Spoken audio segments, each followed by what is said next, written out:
युद्ध तो सबको याद है जिसमें हमारे देश के सैनिकों ने पाकिस्तान को धूल चटा दी थी। इस युद्ध में हमारे देश के भी कई जवान वीर गति को प्राप्त हो गए थे। कारगिल युद्ध में भाग लेने वाले और इस युद्ध में घायल हुए कुमार से हमारे संवाददाता ने खास बातचीत की है, वो भी आपको सुनवाएंगे। और आपको साथ ही साथ ये भी बता दें कि कैप्टन कमल कुमार से भी हमारे संवाददाता ने खास बातचीत की और उन खास मुद्दों पर भी बातचीत हुई है जो उस समय के हिसाब से चीजें परिस्थिति में आई थी। क्या कुछ कहना है उनका, वो भी सुनवाएंगे। एक बात तो हमें बड़े गर्व से जो है वो हम लोग ये कह सकते हैं कि अगर देश का जवान बॉर्डर पे और पुलिस प्रशासन जब हमारे यहाँ क्षेत्र में मौजूद हो तो हम लोग जो हैं वो चैन की नींद जो है सोते हैं। तो ये हम क्यों कह रहे हैं? ये हम इसलिए कह रहे हैं कि आज हमारे साथ जो है हमारे जो चैनल के लिए जो है ये बड़े गर्व की बात है कि हमारे साथ जो आज मौजूद हैं कैप्टन कमल कुमार। और मैं इनका थोड़ा सा परिचय जो मैं दे दूं कि आर्मी से जो है पूरे अपने जो सर्विस करने के बाद जो है वो अब जो है वो ये रिटायर हो चुके हैं। और रिटायर होने के बाद जो है यही जो नज़दीक नालागढ़ के नज़दीक एक शहर है वहाँ से संबंधित है। और आपको बता दें कि जो यहाँ पर एक्स सर्विस जो लीग है यहाँ पर उसमें जो है वो एक सक्रिय जो है अपनी भूमि जो है लगातार निभाते रहते हैं। कैप्टन कमल कुमार की बात करें तो आपने कारगिल जो है कारगिल का युद्ध जो है वो आपने सबने सुना होगा, क्योंकि अमूमन हम लोगों ने 1971 में जो 1971 में हमने पाकिस्तान की लड़ाई, 65 में हमने जो चीन की लड़ाई, तो ये हम लोगों ने नहीं देखी, लेकिन हमने जो होशोबास में देखी है वो देखा है कारगिल युद्ध। तो कारगिल युद्ध में जो है इन्होंने अपनी सक्रिय भूमिका जो है वो निभाई है।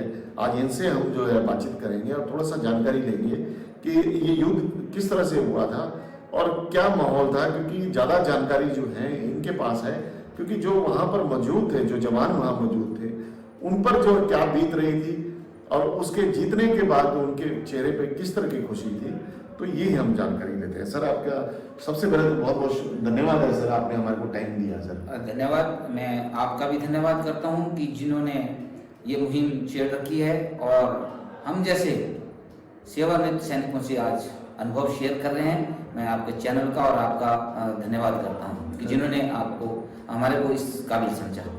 जी, गर्व हमें महसूस होना चाहिए, क्योंकि हमने पहले ही कहा कि हम लोग जो सिविलियंस हैं वो चैन की नींद तभी सोते हैं जब देश के बॉर्डर पे जो है जवान तैनात होता है। सर कारगिल की बात करें तो कारगिल का युद्ध सर थोड़ा सा बताएं कि कारगिल का युद्ध कैसे हुआ और क्या था सर उस समय माहौल?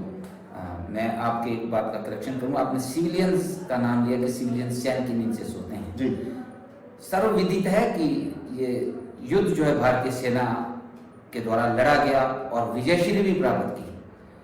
सिविलियंस का इसमें बहुत योगदान था, आगे भी रहेगा और पहले भी रहा है। किसी भी युद्ध में सिविलियंस फौज की एक रीढ़ की हड्डी माने जाते हैं जो हमारे सप्लाईज को आगे हम तक पहुंचाते हैं। और जैसे कि इस कारगिल युद्ध की खबर भी सिविलियंस के द्वारा ही पहले दी गई थी, क्योंकि इस युद्ध की शुरुआत पाकिस्तान ने हमारी पीठ में खंजर घोंपा जाता है उस तरीके से की। जो हमारी जो कमिटमेंट की संधि जो थी कि वहाँ पर ना तो कुछ देर के लिए भारतीय सेना जाती थी ना पाकिस्तान की सेना जाती थी, लेकिन उन्होंने उस संधि का पालन नहीं किया। वो आकर के वहाँ धोखे से बैठ गए। जैसे ही हमारी पेट्रोलिंग गई उन्होंने उनको कैप्चर कर लिया, उनको बड़ा ही उनके साथ अमानवीय व्यवहार किया और उनको सभी को मौत के घाट उतार दिया और हमारे पूरे की पूरी जो पेट्रोलिंग थी वो शहीद हो गई। उसके बाद जैसे ही खबर मिली तो भारतीय सेना को जिस प्रकार से वो इनपुट बटालियनों द्वारा दी गई, उसके ऊपर सेना ने अपना रणनीति बनानी शुरू की। तीनों सेनाओं ने, वायुसेना मिलकर के और भारतीय सेना ने मिलकर के उसके ऊपर रणनीति बनाई और अपने जो इलाके के ऊपर जहाँ पाकिस्तान की घुसपैठियों ने कब्जा किया हुआ था उसको छुड़ाने के लिए मई के अंदर इस मुहिम को छिड़ा गया। भारतीय सेना ने इसमें बड़ी वीरता के साथ और बड़े अदम्य साहस का परिचय दिया, जिसमें हमारे बहुत से सैनिक वीर गति को प्राप्त हुए, बहुत सा इक्विपमेंट का लॉस हुआ लेकिन पाकिस्तान की इतनी कैजुअलिटीज हुई कि पाकिस्तान ने उन अपने जवानों की डेड बॉडीज को लेने से इनकार कर दिया जी।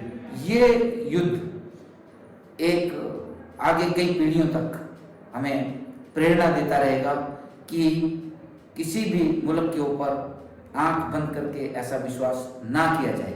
लेकिन जब वहाँ बाद में हमारी जब बातचीत हुई और जब हम औरों से देखा जाता था, ये जो चोट है एक सैनिक के लिए, ये एक हौसला अफजाई होती है कि चोट लगी है तो भारत देश भूमि के लिए लगी है।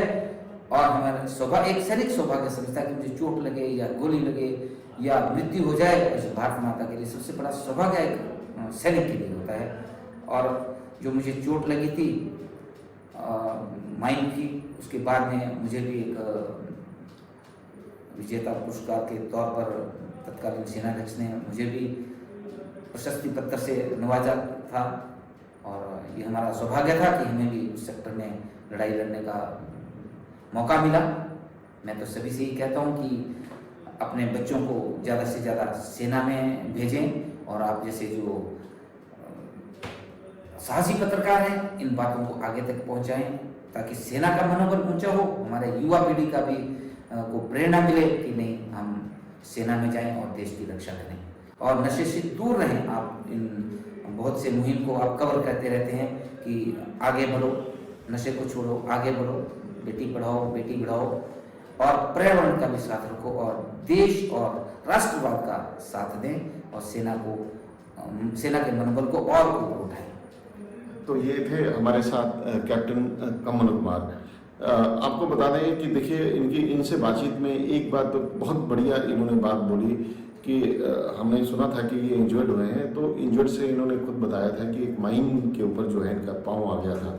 लेकिन फिर भी जो है अभी जब इनसे बात की गई तो उन्होंने कहा कि कोई भी सैनिक अगर घायल होता है या गोली लगती है या इवन जो है मृत्यु को जो है वो प्राप्त हो जाते हैं तो उसके लिए बड़ी गर्व की बात होती है। और ये इसलिए जो है ये बात बोल रहे हैं कि जो सैनिक है उनके अंदर जो एक देशभक्ति की जो एक अपने देश के प्रति जो उनकी जो भावना होती है वो सर्वप्रिय होती है, ना कि उनके जो है अपने ऊपर जो घायल हुए हैं उसको जो है वो लोग पीछे छोड़ जाते हैं।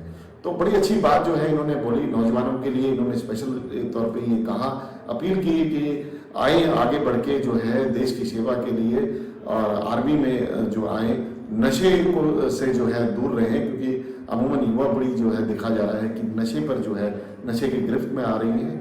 और एक बात जो है इन्होंने करी कि साथ ही साथ इन सबके साथ साथ हमको पर्यावरण की जो है वो भी सुरक्षा करनी चाहिए और जो देश है जो जहाँ पर हम रह रहे हैं वो सबसे ऊंचा है। नालागढ़ से अपने सहयोगी मोहम्मद रफ़ी के साथ मैं हूँ अजय रतन।